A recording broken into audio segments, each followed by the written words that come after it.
Okay, for months, we've been following what began as a missing dog case on the peninsula. Reports of a dog trainer who tried to return a different German Shepherd to a family in Palo Alto.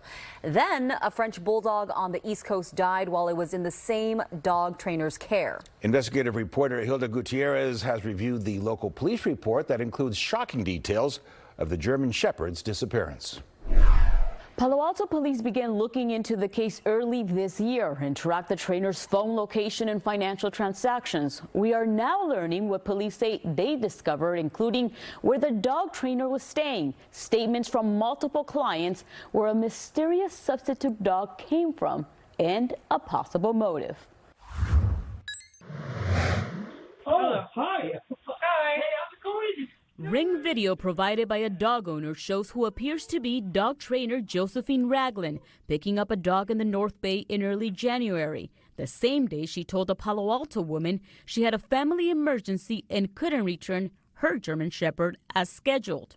Then 2 days later, and she came here with another dog, so my older son called me and told me, "Mom, this is not Scott. This dog is totally different. He's very violent with us." Now we're learning on the day Raglan was supposed to return Scott, she was busy dropping off and picking up 5 other dogs in the Bay Area and sending a flurry of emails responding to Craigslist posts about German Shepherds up for adoption, according to this police report. The very next day, she drove some 800 miles north to Seattle, Washington, and picked up what police call Scott's substitute. The Craigslist poster later told them Raglan arrived solo in a black Tesla. Did you ask her anything about why did you bring another dog? Yes, she told me that she didn't know that was another dog, that this man gave her another dog. That man Raglan referred to later identified himself, according to a Humboldt County police report, as her boyfriend. The report indicates he told deputies Scott broke through their window and got away, and when he went looking, he found a blood trail. Deputies there told us they never verified his story or visited his home, but forwarded the information to Palo Alto police. The Palo Alto report states the two were apparently keeping the dogs in Myers Flat in Humboldt County, more than 4 hours north of the peninsula. Palo Alto investigators say during a 2-month period, Raglan took in 18 dogs, charging over $2,700 each for 2 weeks of training. She had at least 6 other dogs while she was supposed to be training Scott and kept doing business as usual after he disappeared. He was completely emaciated. He was dirty. Chantal is among the dozen clients who told police Raglan refused to disclose her training location. And this is how their pets were returned. I saw his spine on the top. He was so skinny. He lost about almost 8 pounds when he was with her for 2 weeks.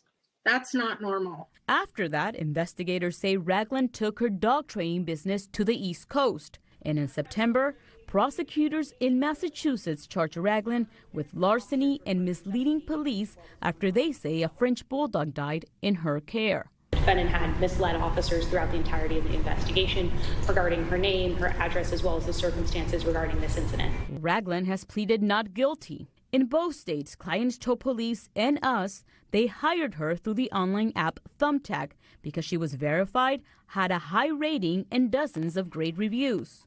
Thumbtack removed Raglan's profile and refunded some of her clients, but required them to sign non-disclosure agreements as a condition, something police say complicated their investigation. In a statement, Thumbtack in part said they were able to verify Raglan's prior reviews, meaning they were able to confirm they came from genuine Thumbtack customers, and added they actively encourage all affected customers to speak to police and reached out to those who had engaged with Raglan going back 6 months to let them know she had been banned and that they should not work with her. Do you think that if this dog trainer had received charges in California or some type of punishment, this would have happened again? Or could this be prevented? Totally. I think that this could be prevented if the Palo Alto police made something on the authorities, Yes. As for a possible motive, the Palo Alto police report states that during the 2 months Raglan was in California, she visited the Bear River Casino in Lolita 10 times and gambled thousands of dollars with her boyfriend. Police in the East Coast case also said Ragland had admitted to issues with gambling and was at a casino in Connecticut the day the French bulldog died. The case was finally sent to the DA after Massachusetts police and the investigative unit contacted Palo Alto about Ragland's involvement in the French bulldog's death. Ragland now faces multiple theft felonies and a warrant has been issued for her arrest here in California. Palo Alto police say the time they took to investigate is not uncommon, but they still have not located the German Shepherd. With the investigative unit, I'm Hilda Gutiérrez.